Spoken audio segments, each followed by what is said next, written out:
Probably now, the piece de resistance. Grimith.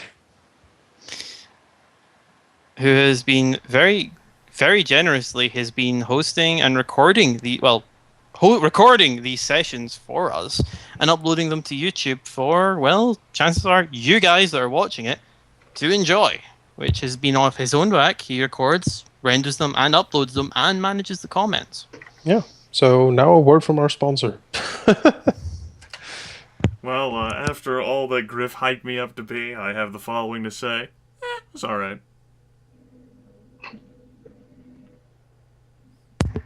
I knew you'd do something like that. I knew you would. I was thinking about it. I was like, am I playing into Gryphogod's trap here by doing this? Alright, I'll take off the glasses. Let me I should begin. have expected something like that, and yet I am surprised. Let me begin by saying, of course, every role-playing group ends up being different. This is a hobby that people partake in for fun. However, every individual character, both the player and the DM who counts as a player, comes to the table, if you'd call it, with their own strengths and their own weaknesses and their own luggage. We all have different proclivities, and to an extent that's managed by the role-playing system you play, but it's also a matter of personal taste in what you choose to do. With Dungeons & Dragons 4th edition, this being my first time playing the system, I wasn't sure what to expect. I, of course, have many friends and acquaintances who advise me on D&D 4e over the years. My personal attitude towards it, as well as that which was shared by my gaming group, was one of, we just spent hundreds of dollars on the 3.5 books, and then Wizards of the Coast released 4th edition. They can get fucked. And that was pretty much my attitude. It wasn't until when Jonas mentioned a 4E campaign, I was like, I know of him. He has some experience with this rule set. Sure, I'll come along with it. What the hell? Let's see how it is. My attitude towards the system has been one of great interest, particularly considering that when compared to the bloated corpulence of 3.5, you have a situation where the character classes I have seen exhibited thus far have all had moments to shine, and none of them feels more powerful than the other. And although we are at low levels, I hold that sort of truth to continue, judging by what I've seen from the framework and the system itself. As opposed to, say, in 3.5, Wizard and Cleric are undoubtedly Tier 1 superior, whereas Fighter, or, even Rogue, or a Sorcerer, or a Warlord, I suppose you call that some sort of, Paladin-type character? Sure. They're definitely weaker. It's very noticeable. Not so much at the start, but whereas, the wizard curve, goes up by a power of 4, the fighter one maybe goes up by, a power of 1.2. Yeah. And as such, I very much enjoyed the ability for all of the players to be useful. That is something I endeavor to look after, both as a player and a longtime game master. Part of having fun is to be engaged with the world and the activities of that world, be it encounters of all sorts or just interacting with each other. And to an extent, you need to feel useful. And everyone in the party has been useful at various times. Roldar is built for combat utility. He is a fighter. He attracts attention. He is good at dishing out attention-grabbing things, and once he's grabbed the attention, he is capable of handling that all on his own. Particularly, I believe we best saw that in the fight with the Skinsaw Man, in which Roldar refused to go down. Absolutely was capable of taking everything from the Skinsaw Man on the chin, and did not drop down unconscious. There was the fight with Nualia, which we did not handle the best, which he actually went down at the end, but he still took so much damage. you have the situation involving the level 5 daily wizard power, the Fireball, which downed 60% of the party, left 20% barely standing. He was the only one left who could do anything. In situations of how Roldar is useful, non-combat-wise, he has some means by which he can compensate for his deficiencies. He, of course, has the Dungeoneering skill check. He, of course, has his athletic capabilities by which he can do things. And Gryphongod has, this being his third game, he has some familiarity with character creation. Gryph has done well in creating a big stupid fighter of his own in which to interact with the world. Roldar does not have to be as invested or as attentive. Not necessarily because he's stupid, he just doesn't care.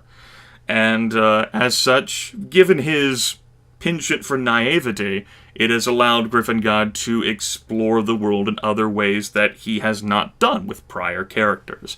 Of course, you have Erevan Nodalis, played by DarkDestinySoul, who assumes this sort of leadership role as the de facto leader who, he's lived for quite some time, much older than, most mortals you're going to come across. And he spends a lot of time in quiet contemplation, reflection, and he has quite a lot of history himself to carry on with. Particularly getting himself personally involved whenever one of the villains had decided to identify with Erevan and sort of drag him into this whirlwind, which I imagine is, of course, partly design and also partly from the campaign source elements, where they will recommend, in order to better attract the attention of the players, it's recommended that you have them hook onto a person. I don't know whether that's true, Jonas, in this instance. For the obsession of Aldrin Foxglove, there was some recommendations from the source material, basically giving some pointers, saying all right, if the PCs during their interactions with Alan do this and this and this could possibly be the result. And so I took some of those ideas and sort of embellished on them in a way to create something that I thought was a bit more disturbing perhaps than sort of the source material would allow, but I thought it worked better. Right. In that case, regardless of how it came about, that certainly had Erevan more invested within the scene, and he's proven himself to have a whole lot of utility. I think we've also learned conclusively that what Erevan doesn't do is tank damage like Roldar, and in the attempt he has had to take damage has resulted in Erevan falling unconscious numerous times, and then we're like, well, shit, guys, there goes the healer. Though, ironically, when I pick up the feat that lets me stand back up very easily if I get knocked unconscious, I don't get knocked unconscious anymore. There you go. He's right. You have Arenoss, who plays this flighty but incredibly gifted and forceful of will human sorcerer, which I took to as an opportunity for role playing. Of course, considering the fact how wizards and sorcerers view the world in two completely different ways. While we achieve the same ends through Arcana, the wizard sees the whole process of achieving those ends in one way, whereas the sorcerer goes about an entirely different process. To someone who's done this shit for as long as I have, it's an opportunity to exercise contention, because it would be a valid point of contention. And that's why I brought it as a brutally forceful, in-your-face, you're irresponsible and reckless, damn flighty humans, being so improper and capable of learning the proper rite and formulae to construct a spell that wouldn't actually harm individuals, compounded by the fact that every time Saloro busted out Thunderwave on Roldar... Or me. Roldar suddenly became deaf. Yeah, certainly it was not exactly something I expected for the character, but that was definitely a thing. And Arenoss has proven himself, of course, to be immensely valuable and capable in his own ways. Well, perhaps not the most reliable for Arcana skill checks, or, come to think of it, social skill checks. What he has is that brutish, forceful personality that allows him to whammo off in someone's face and Bob's your uncle. For SMW, who has played Alvyn, the gnome rogue, who's... I'm not that committed to good. I'm an adventurer, I'm in it for the prizes, I'm seeing a distinct link of prizes. He's definitely had his own personality, strengths and weaknesses crop up. You, of course, have the illusion of loot that he saw in the catacombs beneath Thistletop. That was an unfortunate endeavor. You also had an instance where he started dancing to the tune of a piano with some illusionary woman. I mean, he himself is incredibly powerful, and he's had a lot of combat moments in which to shine, as well as non-combat situations. That's what happens, whenever you have the utilities of being able to perceive, because it's one of your skills. Thievery, stealth, being able to scout ahead, shit like that. Definitely for first time, S&W handled the situation very well. Perhaps his sort of like daydreaming moments where he forgot he was actually playing contributed to the perception of Alvyn's character, in that Alvyn just didn't have a whole lot to say, just give me my goddamn prizes. And as for the Wizard, I like the fact that the power was toned down at the same time. Wizards of the Coast actually had made it feel as if magic were a part of my everyday life. In that instance, I've been able to do a wide variety of events.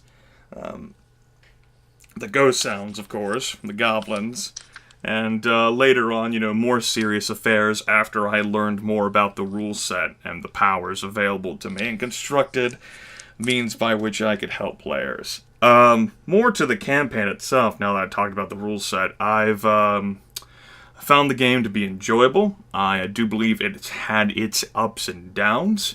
Downs would include moments where the players overall are new to the setting, or in particular after you got back from your vacation, Jonas, the players had not played the game in a long time and were sort of bumbling around trying to find their places.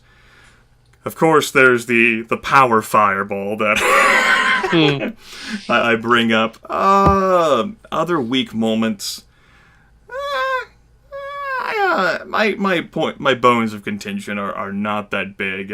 Any sore frustrations I end up having are minor. Of course, I'm like, oh wow, apparently whenever Jonas designed this short prologue, he meant for me to sit here for 2 hours without doing anything. Yeah. Interesting. Shit like that happens, and it's not something that bothered me. It just comes to mind as strong moments. All the player characters ended up working together to form a cohesive team, which managed to survive despite the odds, and despite the hordes of goblins, and despite the fireballs, and despite whatever tactical errors may have come our way. We're not the most functional band of individuals. This is a more light-hearted, jocular campaign than other campaigns I've been in, prone to silliness and absurdity rather than being serious all the time. But D&D 4th edition, and really D&D itself, lends itself to being a light-hearted hack-and-slash endeavor rather than painting a gritty, bleak world of hopelessness, unless you're playing Ravenloft or Dark Sun. In that instance, overall, I think the party cohesion went well and obviously improved as time together and time with the campaign world progressed, which of course you can see evidence of in this final session here, where particularly Roldar ended up being the primary engine, whether he liked it or not. It just, moments where Griff is like, I'm gonna have Roldar be naive here and not understand the situation, and we'll see what happens. And Roldar allows himself to misinterpret situations, or to be led astray.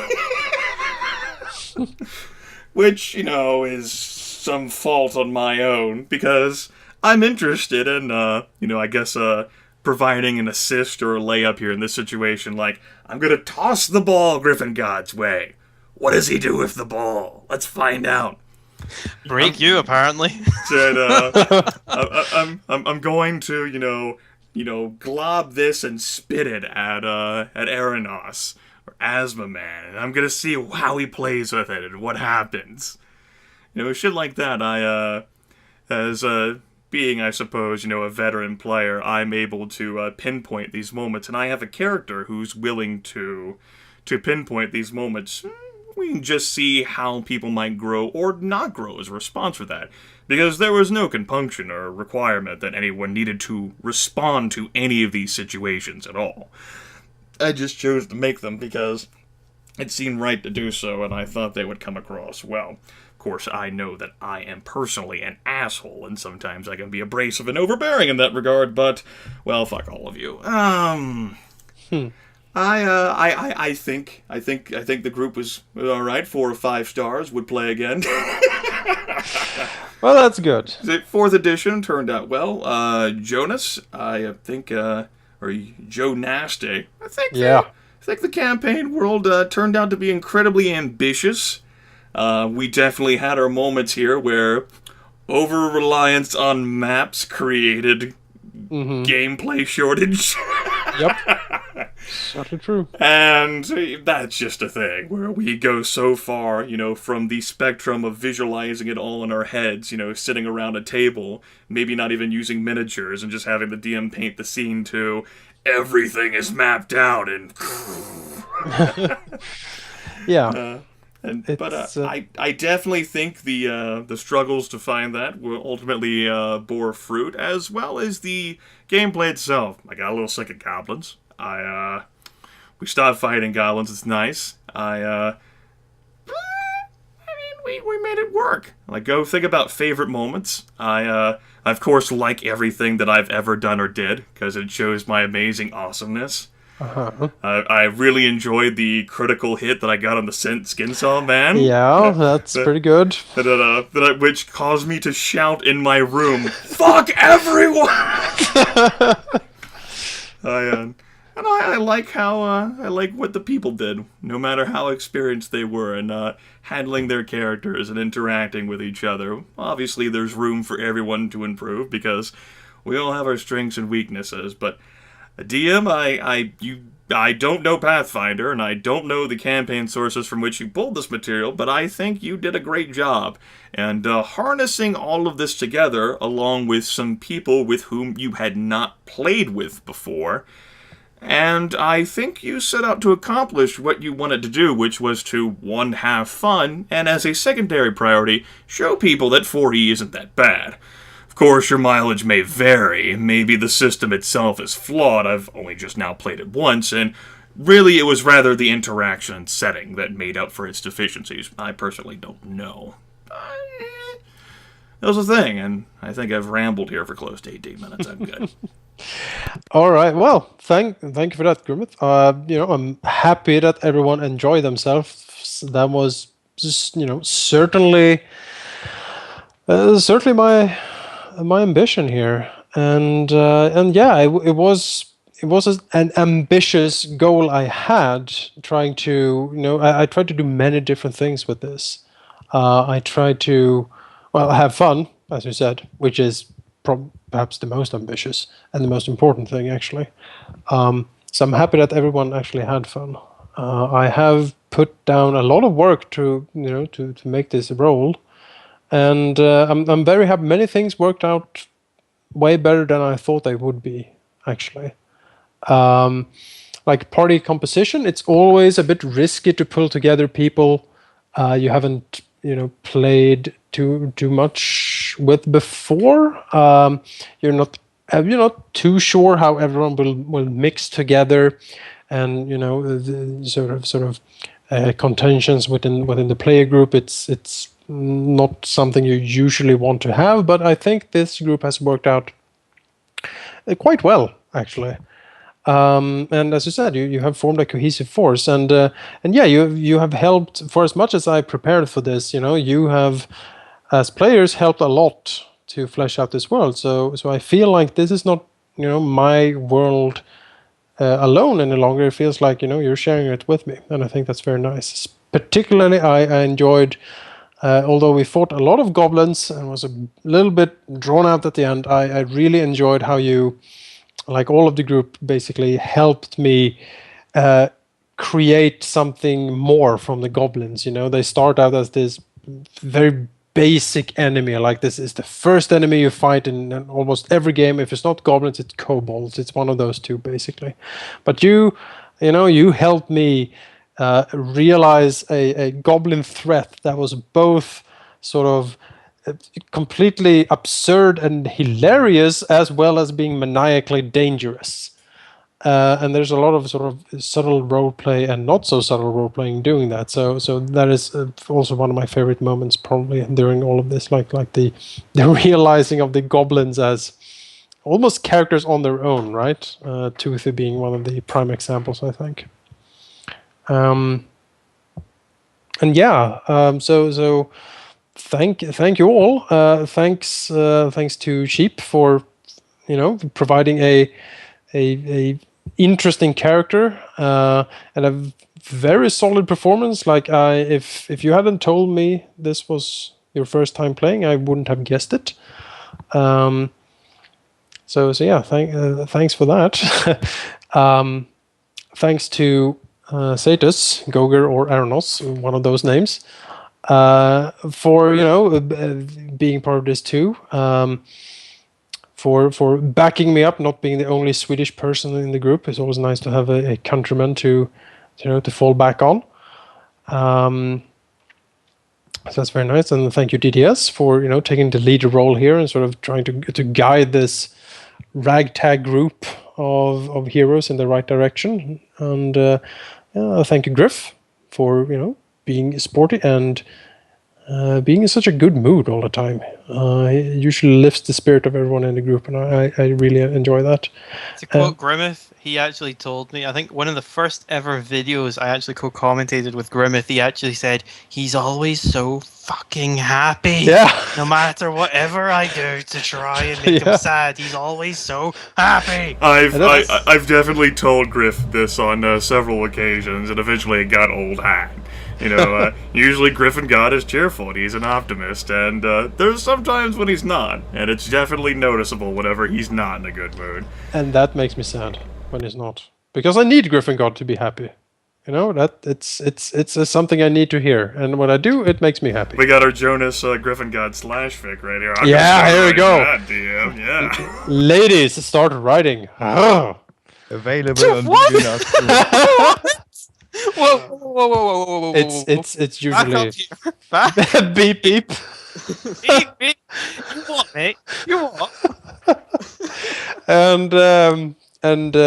Finally, thank you, Grimith, for recording these sessions and hosting it on the channel. And thank you also, Grimith, for putting down so much time like you did. Like, I have, like, the notes you sent me whenever we had downtime. I really enjoyed reading those, and it really showed how much you care for your character and how much time you invest in this. And that, as a DM, that is something you really appreciate in your players. So, thanks for that, and also thanks for creating so many opportunities for weird stuff to happen. And that also goes to the whole group, of course. I had not foreseen coming into this process that I would end up being the genesis of so many peculiar moments. And it wasn't exactly in the original draft of how I designed to play the character, but it ended up coming out. I'm going to justify with he has 1,000 lifetimes. They show up sometime. Just in that note, I remember the one time I actually watched the first video you put up when I was describing what Roldar was, and you're just like, delete. It just so happens most of his spells are purple. That's right. They've taken on an increasingly purple effect, I try to take cues from other role players and create ties, especially if our characters are assumed to have known each other for a little bit, as in the case of most of us, except for Gog's character, and the attempt to try to build role-playing opportunities by which we can have discussions for that. Obviously, the whole adventuring reality tends to cover the minutiae and small strokes, but we've had a few chapters which focus on the small strokes and delve into what a daily life is like. Similarly, that's the same reasons why I've challenged you on that by fucking with Roldar is the same reasons how I've challenged Asvaman by fucking with Arenoss. Just to, provide a role-playing opportunity and create a schism there which is grounded either in Saloro being a dick or you don't understand magic, let me tell you how it's done. Which might still go back to Saloro being a dick, I'm not sure. I have to admit, I'm curious in Gogor is because you do throw a lot of curveballs. We've thrown curveballs at Jonas, and Jonas has taken them, but Grimith, you have thrown a lot in between all the characters, just a case of like, hey, look, I've got this bomb. Let's light it and see what happens. You'll just throw it and just see how we react to it. Some of the examples would be you just turning to Arenoss and just having a dig against him being a wizard, or in case of Roldar, let's just say the session. I just want to let everyone's attention to the purple sprite on the table. Because you fall over, Griffin. I'm trying. The thing is, I really try to immerse myself into the character to try and feel, okay, how would they react to the situation? And because Roldar was so in depth to a story about just nonsense, I felt that he would actually react in a very boo moment, because this would be very sudden. He's not really paying attention outside of it, and this is in front of his face. And that just seemed to be the right thing that he would do, because it's what I would do. Secretly rolled to Jonas there. I got like a stealth check of 18, and I'm like, well, shit. Wasn't expecting that. Sneaky Saloro. It's a shame I can't arcane mutterings my stealth check. Now you see here, and then it's like slowly back away as everyone is just entranced. They're just like confused, like, what? He's gone? What? Where did it go? What did...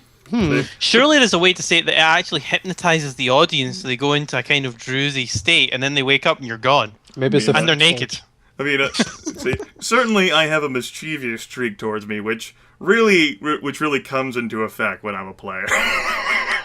As the DM, there's so much shit. Is he being mischievous? What's happening here? But as the player, especially one with so many capabilities as Saloro, just figure I can do a wide variety of things. But of course, all the interactions wouldn't be possible if Roldar no-sold it. Like, I don't believe you. What?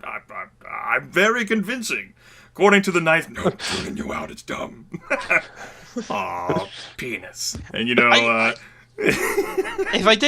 I wasn't in the mood, I think it would have really ruined it. But the thing is, it isn't just that. It is the general atmosphere of the entire group that actually really pushes me to really go for it.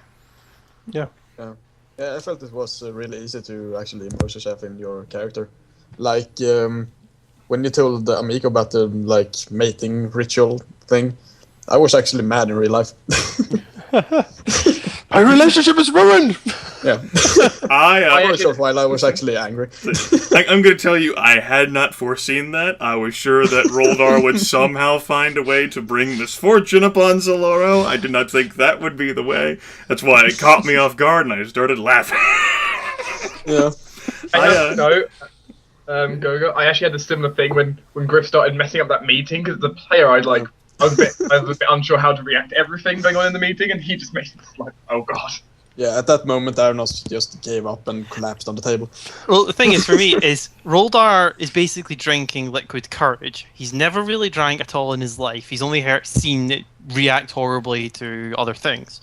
So he does not like alcohol. So this is the first time he's had it. So he has no idea what it tastes like, and he's never seen it like that. He only believes alcohol is basically in the bottles that you've got, the big bottles. The wine bottles, but chances are the servers were carrying around the unique serving dishes, so it didn't look like bottles of wine. So Roldar would probably just suddenly gain all this courage to be able to talk about something so silly. So when Saloro was looking over at Roldar just went, Saloro's a really good guy. You should have heard this story. So let me tell you about how he convinced me to talk to this woman. See, there's the 17th star. And it says it's the right time to seduce a woman. And I got a few pikes. He convinced me to buy pikes.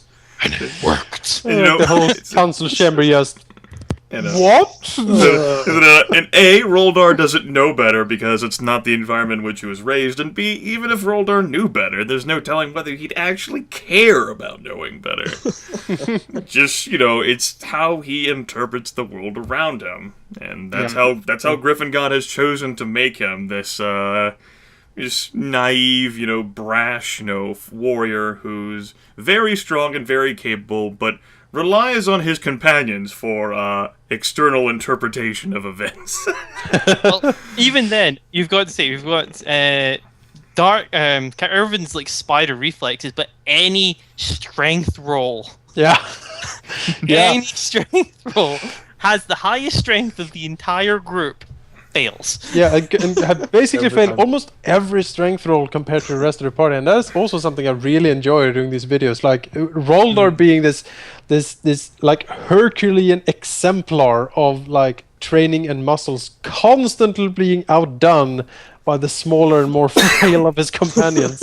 Like in the fireball dungeon where he like tried to get an ever burning torch from the wall and said couldn't do it, and then Erevan just walks up, he just flicks a hand and the torch just falls from the wall, and Roldar's like, I loosened it for you. It's all that. oh, that's great. Like, I actually remember looking through it all, and I think Roldar's beat me on 2 strength checks throughout the entire campaign. There have definitely been moments where he's been able to power away from both Erevan and Arenoss, but then he usually just gets smothered. Oh. And it's always interesting. It's all of a sudden like I'm actually curious how the other players, because Jonas has actually came to me and said, "By the way, this is happening to your character," and I'm like, "Oh no." I've So I had have similar to- things come up. Yeah, like suddenly, like okay, Roldar just turns to Alvyn. I'll just roleplay. Son, we need to go now. He's coming. Yeah, that's good. I enjoyed how you worked with what I gave you there. That was I liked personally. I liked the haunted house, the haunted mansion, because I could type away a lot of secret messages to all the players, which is always very fun when you're a DM to sort of privately message a player like, "Hey, this you noticed this," or "Hey, this is happening to you," and They're like, what? is that what? Is that, yeah. It's a thing. Every time I heard you typing on your keyboard over Skype, I was like, oh no. It's like a couple of times because it was actually there was one where you were messaging me with what was happening, and I'm like, okay, I need to kind of ring this out because I don't want it to be silent while you're typing. Yeah. So I'm like trying to stretch out what you're telling to me. And it's like, Well, It's it's certainly a limitation on my frail human hands. I can't type fast, but yeah, that's what you need to do. You need to stretch to some point because you're typing something out, or you need more time to. I'm glad that so many other people got to experience those opportunities. Like, woof, phew. All I saw was a manticore. Oh yeah, the manticore. And you see what happens to pretty much everything the DM tells me about in private. We of course have the dream scenario where we're in the cowl beneath Sandpoint. What did I do? I thunderwaved. Yep. Manticore, thunderwave. I've noticed a pattern. Started noticing a pattern. Like, oh. I've even thunderwave things he hasn't told me about. The Iron Maiden, thunderwave. The Well, that- artwork, thunderwave. Yeah, the goblins spent a lot of time creating that art. Yeah. At the beginning, I thought I would be getting more synergy out of my wisdom because I was just looking at powers in the player's handbook and trying to make them work. Mm-hmm. And the wisdom, it fits in other ways, but I figured Thunderwave would be a thing for me that I would do, and I had sort of built my character to utilize that more, and now I almost never use it because it's unfriendly and it attacks fortitude. Still managed to hit Roldar a couple of times with that. Yeah. The Critical Roldar twice. And 2 out of 3 times you hit Roldar, it was a crit. I mean, I certainly didn't build him to do damage, that's for sure, and yet somehow. Just Yeah, you ripped hurt, things apart. You're the one that hurt the party most. Even though I have no friendly spells. That is actually factually correct. I have dealt more damage to the party as the controller than either of the strikers have. And like, yeah, in the dungeon, in the Thistletop dungeon, like hitting Roldar in the back. It's like, it's okay, Roldar, I can do this, and just completely fucking blast him. And then afterwards, Saloro's like, I'm so sorry. I don't. I'm so sorry. I'm sorry you were so weak. I thought you were stronger than that. Yeah, that's the excuse. Roldar's kind of like glowering, like blood pouring out of his ears. I mean, I as a player would easily make that decision again, and Saloro as a character would easily make that decision again. But yeah, when that critical hit, I was like, oh man, this is great. I think you nearly floored Roldar with that one.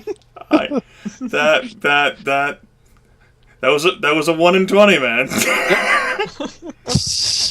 I do like how criticals, you can still do critical damage without rolling a critical, it just maxes out the die. Yeah. The danger from critical damage in this in 4th edition is mainly from your sort of magical gear you have. Because that will stack critical die upon the normal max damage. So that is where you get a lot of sort of your extra damage from criticals. That's how you saw me doing so much damage with, say, Winged Horde, even though Winged Horde doesn't do that much. Exactly. You know, that damn Winged Horde is only a 1d6. It doesn't even add my intelligence modifier.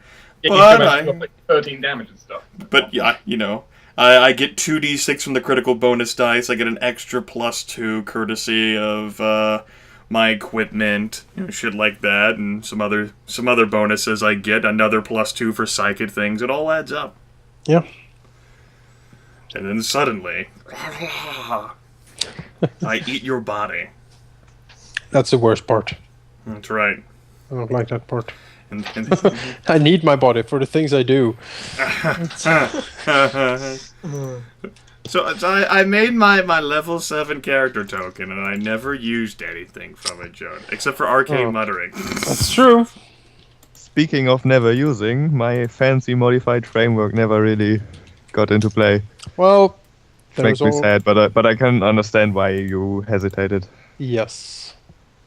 I can't. I mean, the campaign broke even without my doing. So, yeah, the framework is certainly not perfect, and we broke it on several occasions. And most of them probably my fault, but yeah, some odd behavior with player tokens and some enemies and stuff. Odd behavior with player token. Talking about me. Yeah, I'm looking specifically at you for this. The fucking mystery. Maybe that can be solved before season 2 or whatever you want to call it. Exactly. I tried to find out what's wrong, but it's definitely a mystery. Yeah, like no matter what you tried, it would work fine for you, but then it would stop working for Jonas. Yeah. Yeah. I have no idea. It is indeed a coding mystery. I'll go ahead and provide the text for this now. What I could have done to the swarms. So 1d6 plus intelligence modifier damage, and I teleport the target 3 squares and slow them. That's right. Yeah, that's a good control power to bunch things up. That's right. Doesn't deal a whole lot of damage. In or theory. When you teleport him over an ledge, say. That's right, you know. It's not a push, pull, or slide. I teleport. Yeah, just poof over the edge. I think they might get a save if I just teleport them straight into the air. I'm not sure about the rulings for that, but you know, teleport is teleport. Teleport you vertically. You tend to teleport them into a wall. You need to. It wouldn't be illegal. It wouldn't be legal. Yeah, you need to see where you teleport them. I think. You can see the wall. Yeah. I can't see inside the wall where I wish to place them. Unless I get this feat from Dragon Magazine. Yeah. But I'm like, I can group up things for Arenoss, and I can slow them for Alvyn. Okay. Yeah. It's prizes for everybody. You know, Saloro is the new Santa Claus. I am the prize master. The keeper of prizes. Ever since I got the feat that gave me combat advantage against slowed enemies, the only person who ever slowed something was myself. I slowed stuff. Well, you know. Arenoss has definitely slowed things. I don't. Yeah? I don't do much slowing until now, so it's a thing. I can even enlarge that too, and if I hit you guys, I can actually reposition you if you want to be repositioned somewhere. So I'd be like, say, For this only won't... 5 damage, say, you can also... well, slow isn't that big of a deal if you don't want to move. I'll be like, would you like to go somewhere? What? Where do you want to go? What do you mean? I'm twisting time and space. What? That doesn't sound very fun. Why am I hearing a crack from everything? And then Roldar gets critted again. So Arenoss is like, damn it, I need them. I need to be closer to them. Oh, you want to be closer? Why are you looking at me like that, Saloro? Arenoss knows what's coming, just sighs. Arenoss teleports into the middle of the horde. There we go. My time you. space continuum. It hurts. That's right. Hop in the DeLorean. We don't have time. What do you mean you don't have time? Summon It's the a- DeLorean, goddammit. It's a fucking time machine. You have all the time you could ever want. Don't have time. Gotta hurry up. What the fuck? Summon TARDIS. TARDIS. Oh That man. probably would be nice, yeah. So there's your most favorite ones. What about the what about weaknesses from the characters or from the players here, or from the sessions themselves, Jonas? Well, let's see here. The biggest mistake, me myself did was the fireballs, and we've covered that before. I thought I had scaled them down appropriately, but I was mistaken, and I have since learned from that mistake. I hope we'll see. Next time your fireballs will do slightly more damage. Next time you will be facing those 5 skulls at their appropriate level. So yeah. That was interesting. Basically, half of the team down. Roldar, okay, burn all of the dailies. Yep. The only reason I was left standing was because I had shield. Otherwise, Roldar would have been the only one. It's kind of like, send help. Help. I think generally, the the players did a good job. I don't have very much really to point out as I think in being sort of a low point or anything. It took some time getting into your roles, specifically Erevan realizing he's not a tank, for instance. I knew I wasn't a tank, but the problems came along. Indeed. Sort of, doing some switching out of powers to sort of more optimize for the rest of the group, which I think is very important and something that you learned well along the way. Like you need to, like these powers would benefit the rest of the group in this way. I can synergize with this party member to do this, and this and this and this, and sort of create not really sort of a one-man show as much as a well-oiled machine to do what you need to do, and that is the basic tenet of 4th edition, and I think you did that very well. Let's see here. I mean, one example of that I found was you remember the Stand the Fallen power I picked up originally for the my level 5. Yeah. Which is a great power, but with the party very much sided towards ranged, it becomes a lot less useful. Yes. They don't get injured as much, so a mass healing power is not so useful. But thankfully, you don't lock yourself down. With this build, you can retrain something at a new level. Yeah, which So I if did. you're- I retrained 3 powers in the end of the game. I did. I only went unconscious in the glassworks. Ah, yes, the infamous fight in the glassworks, like cantina room. Yep, with my fucking flaming sphere. Oh, I'm back up. That really created some very good imagery, though, with like Saloro broken and battered, like with like hatred in his eyes, directing the Laying on the ground, Yeah. Bane, save you now. Flaming sphere.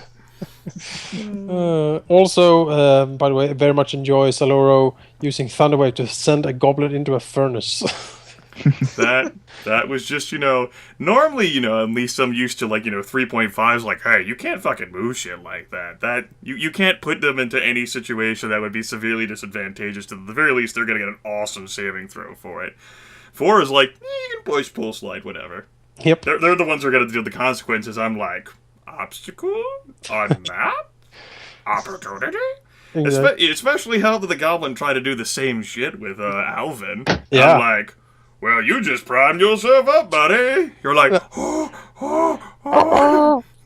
I failed the first time, my action pointed to try again. Like, it was like, whoo, uh-oh. Boom. And that, what was it? The daggers outside the furnace. The cloud of Yeah. daggers, Yeah. yep. Yep. That Wait, was yep. a good Sorry. moment. You know, I asked for the clarification, like, now, if I target his square and I miss, he's gonna get a free shit out of the furnace. Like, yeah, that's according to the rules. Okay, cloud of daggers outside the furnace. Poor, That was great. I will say probably one of the more a bit frustrating moments for me as the DM during this was probably one of the sort of wild goose chases the party engaged in along around the Glassworks incident, where you sort of looked at like escaping over the roofs and sort of went around for a couple of hours, I think, in Sandpoint.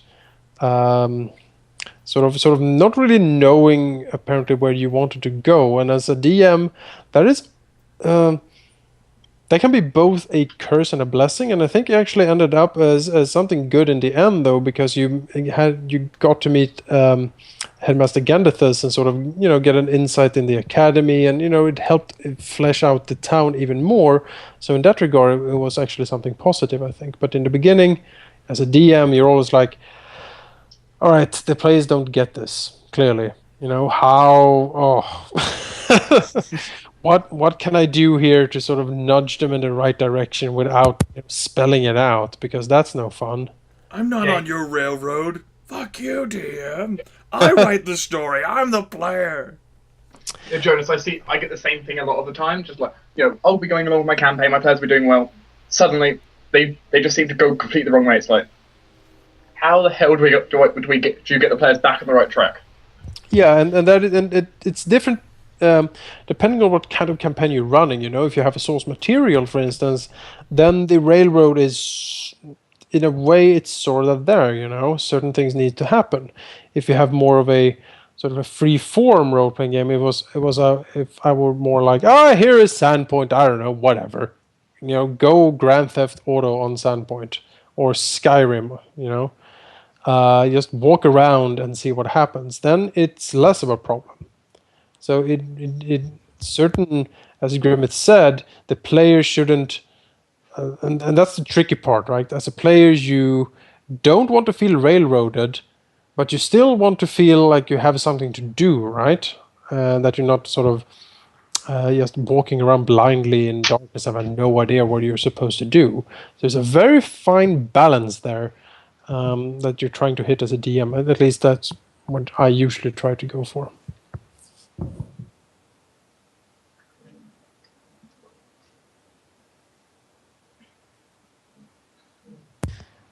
But yeah, I thought this was really quite fun. Yeah, and Sure was. and yeah, maybe we have reached the end here for season 1 then.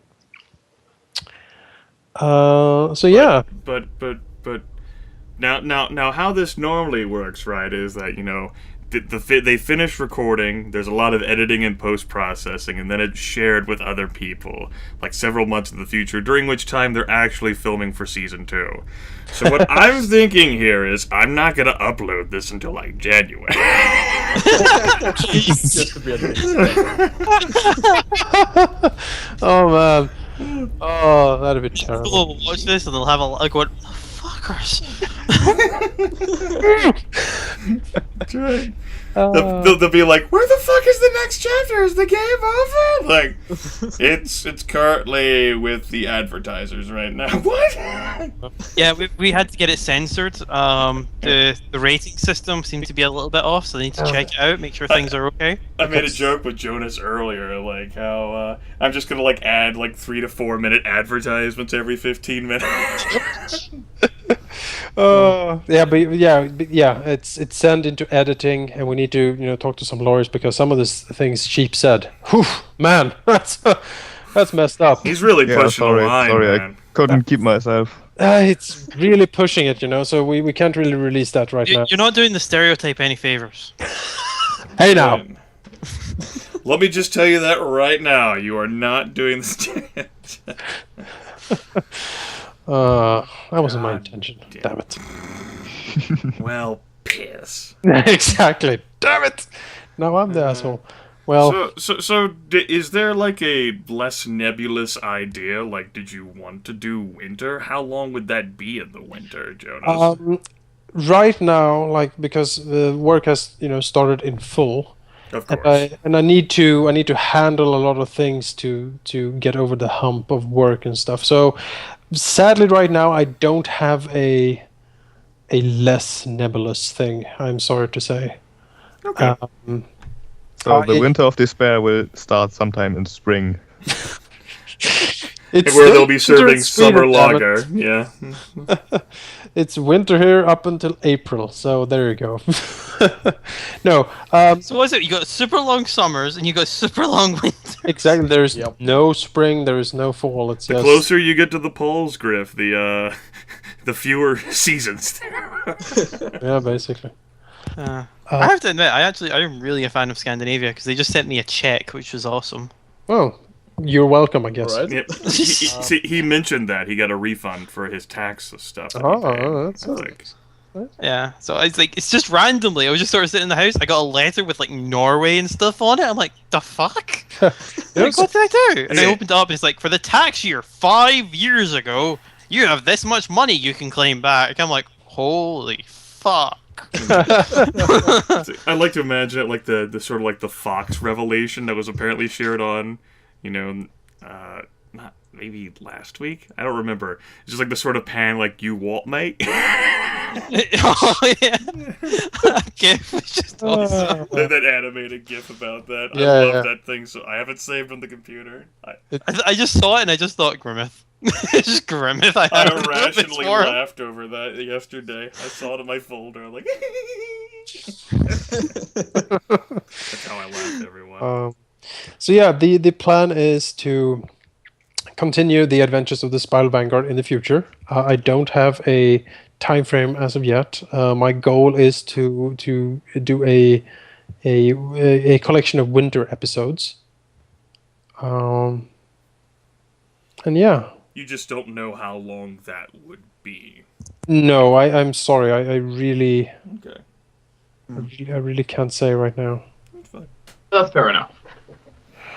I didn't know whether if we did anything in the winter, whether it would be as long of a period as, say, the summer, or whether it'd be like just like a few shots, or... You're right. My guess is that if we go to do something in the winter, it will not be for 12 weeks like we did now. It will probably be something more of a... You do it for a month, right? And then maybe I need to go, do some actual work, like work, so I get money for a while. And work. Swoopoo, dabu, etc. Stop kicking me. It's not easy being green. Exactly. Lord. And you have to do work to get money, but you could be like Chris Perkins, Jonas, and do this for money. That would actually raise up because obviously with the start of my new job, which is shift based, it would make it a lot more awkward. My openings would chances are only be on the weekends. That is true. Griff is also starting in new work, so we can't really use sort of this time anymore. There's a lot of things that need to click, but we're gonna work diligently on it, and hopefully the Spiral Vanguard will return. If as I said, if it's the winter, it's probably going to be a couple of weeks, sort of an episode, and then I need to go do work, and then we can do a stint again, a sort of leapfrog from time to time, as long as the group is intact and is interested in continuing. There is material enough for it, I have materials for well into Paragon as it is right now. Right, So you've made mention of that. Yeah, that's not really a problem. So yeah. Now, I don't think you should sacrifice time to do this if instead you could restructure time for that Kingmaker thing I mentioned on Friday. I am interested in learning more about this. Tell me more. I want to make a king. Is it like Sims 3 where you like put what clothes they wear and you design how they look? To be fair, you do design a flag, so you can make your king wear a flag, I guess. Certainly true. Well, Yeah. And you're actually the king, so you can wear a flag if you want. We'll So see. yes, nothing else. all of that. Kingmaker is also something I have made a solemn vow to restart at a future time. Again, when things get sorted. So yeah. You've mentioned before you're interested in Kingmaker Grimith, and I will certainly keep you in mind for that. The campaign for that is kind of quite early in the making still. Like the just scouted out sort of the first half of the map they were given and established like the first small colony settlement. And that's basically where we had to stop for different reasons. So yeah, there is indeed openings for new players to enter that in the future. So I would certainly be interested in that as well if there's room for it. well, we'll see. There is not unlimited room. No, of course not. I can have as many people in my kingdom as I want to have. Certainly, there will I'm be the player, and I don't understand why I can't do whatever I want in this game. certainly there will be a lot of people in the kingdom if you get to that size. Of course, right now it's basically a tent. It's actually a castle. That's true. One It's, tent. it's a castle on a hill and a lot of refugees huddling around it. My tent can be as big as I want it to be. I can use it however I want. It's not the size that counts, it's how you tent it. That's true. I'm gonna pitch my tent right here, yeah. Oh, you pitch that Goliath tent. No, not a Goliath tent. A Goliath. Goliath tent. And back to DeviantArt. That's DeviantArt Goliath tent. Oh my. 6 degrees from So Kingmaker is a game of resource management a lot because you don't have that many resources and money to start this kingdom out with, and you really need to think where you're going to put that. You know, the first I did actually just look that up on DeviantArt, and anything you look up on DeviantArt, that's all When I'm you gonna look say. up like Kingmaker on TV. No, I looked up Goliath tent, and I got some weird stuff. God damn it, Griff. What the I hell got is wrong with you? 1, 2, 3, 4, 5, 6, a 6-armed tentacle thing with a tail that's got 7 tails. I just, it's like, what? What? Are there any final thoughts pertaining to the 4th edition campaign, or perhaps words of wisdom you would like to share with someone who might be watching this from the comfort of a hospital bed, or at home, or in a rocking chair, or what have you? People do that these days. Personally, I would say that if you wanted to get into Dungeons and Dragons, I would say 4th edition is a very gentle approach into it. It's a totally different mechanic, but it's a lot easier to understand than you would with previous. Yeah, it's very newbie friendly. It's very much close to like computer games, like MMORPGs, I think, with all these different powers and buttons and whatnot. Yeah. The difference Unlike 3.5 and stuff. unlike an MMO, though, you actually have all the freedom that a tabletop gives. So Yeah, it's I set out one of my missions was to show that 4th edition is not horrible. And I think, we have successfully demonstrated that it's much more important that you have a good group. And then the system, it lends itself to whatever you can do. And I think 4th edition is capable of doing that. It's an interesting system. It's very different from basically everything else out there. And the things you can do, it's more geared towards combat and action. And if you can accept that, I think it's a wonderful system to play. Yeah, and like most things, it's what you make of it. That's true. So yeah, I think that's it for Summer Fun Season 1. Yeah. And to all of you who have been playing, thank you. Thank you, Grimith, for recording and putting it up on his channel. Thank you, all the Well, viewers. I need to ask like this. Why are you thanking me for recording this? And why are you thanking people for watching? Because I like people watching, because, I like to have It an makes him audience. feel like a celebrity. Yes, I'm famous now. I can put it on my resume. Known from the internet. Look, you have your own channel. You don't... So yeah, thank you everyone involved. Pandering to your Basically, audience, Grimith. it is. You assholes are more thankful for those viewers than I am. This is a convenience. I took time out of my life. They can all get fucked as far as I'm concerned, whether they liked it or not. I don't give a damn. I Just, actually got everyone a that's subscriber on active YouTube on- today, even though I don't have any videos. Well, there you go. So yeah, we certainly play this for our own sake, but it's fun that anyone gets any joy out of it by watching it. So I think that's a good thing. And yeah, keep an eye out on this channel and the other channels, I guess, for future projects like this. Future products. Yeah.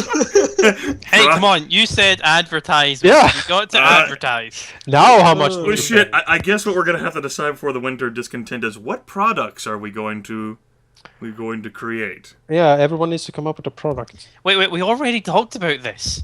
Roll like the spider. Roll that spider T-shirt. The purple underwear. You know? Purple. Uh, I think that be already exists. Saloro saying "get fucked." A Saloro bobblehead. When you touch it, it says No, Saloro gangsta style. With his robes really low. Just like get fucked. holding out his orb like gangsta style, like.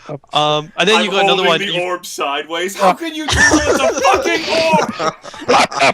orb. You've got Alvyn shooting a crossbow between Saloro's legs, and Saloro just like Marilyn Monroe. How do you hold an orb sideways? With your hand. It's a round object. The ghetto bird, you get out here Oh, before. that made me lightheaded. I love that response. That was great. How do you hold it sideways? With your hand? It's still a round object. You can't hold it to the side. Turn your hand sideways. There you go. Maybe there's like a label in a cardboard box, this side up. On it, should you hold it that way to the side? And we have the Arenoss Sorcerer's Grill, of course. And then a limited edition.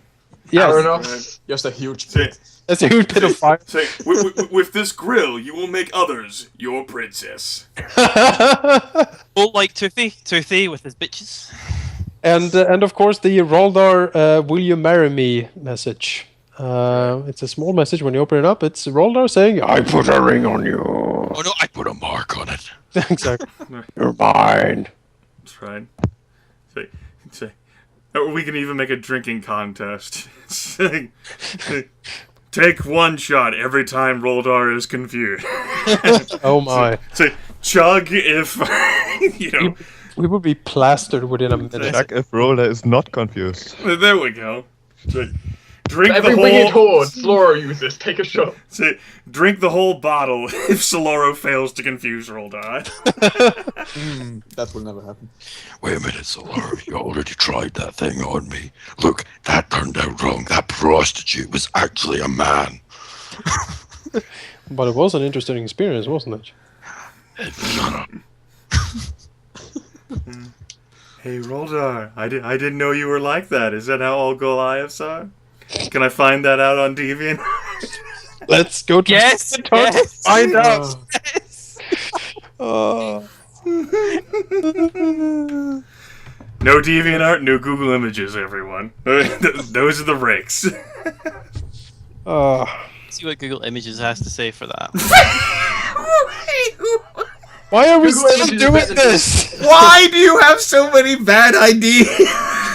Google Images with safe search is better than DeviantArt. Why so many bad ideas? Why? Okay, this one wasn't so much of a bad idea. I'm just getting lots of tents. Well, that is certainly a thing you type into the text parser, so... Oh, no, there we go. Yep. What I was about to say. What the fuck? was just about to say. Just wait a few seconds. And So, you'll find- words of wisdom, everyone. Don't be Gryphongod. Don't search random things. Especially Right. not on TV Talk. Do not visit Demon. Oh, It's like the Call of Cthulhu shit you guys Yeah. talked about at the beginning of the session. You want to learn the truth? The truth will be there. Yeah, it's out there. Stay inside. That's right. X-Files. But you must seek the truth, and the truth will set you free.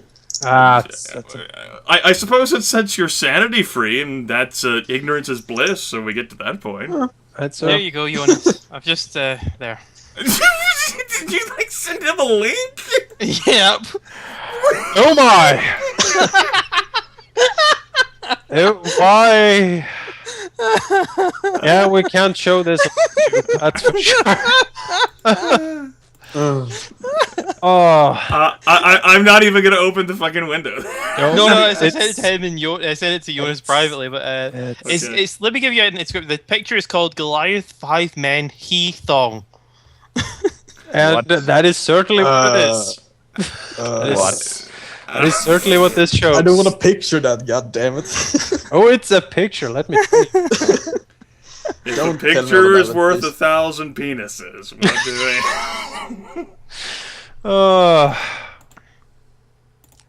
Jesus. I'm sad to see this end. Oh Well- man, do they have pelvic dents? That's my next question. You know, Pelvic dents. if I look, I don't want to look too closely. Let's just say there's hair. Let's just say hair. There's a lot of hair. I am familiar with hair, so I can envision that. Yes. There's a lot of thongs. I am not as familiar with thongs as I am with hair, but I can extrapolate those two together. Sure. An excessive amount of thongs. No, there's actually kind of, to be honest, there's an under.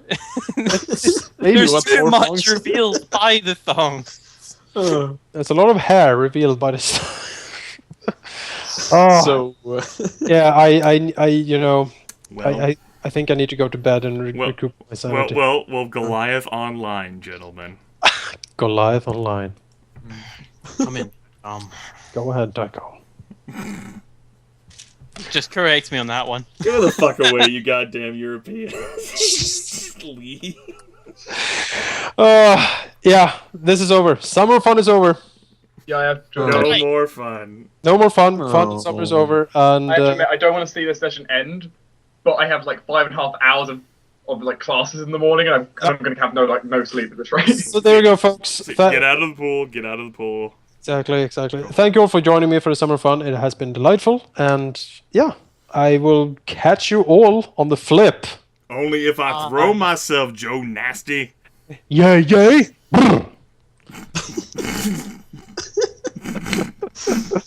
He says as he holds his orb sideways. Yeah. My orb- It's orbs. Oh shit! there goes the orb. there- Yep. Who yeah, dropped the orb? That was the Come fourth. And, Too much fun. Yeah. goodbye. Bye. Bye. Well, how about that, everyone? That was definitely an event, to be sure. And we're done. Chapter 12, the end.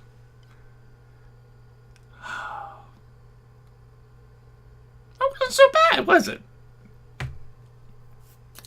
Well, I guess my Mondays are free again. Woo! What exciting adventures will happen next? Stay tuned. I'll end up with another tabletop at some time or another. Fret you not. As for other games, well, maybe this week will be the week. How about that? Or maybe not. But for now, I have a date with my air conditioner. Taking it to my bed. I know it's wall-mounted. I'm still taking it to my bed. I'm going to slaver over it for the rest of my days. But you take care. Toodle fucking loo.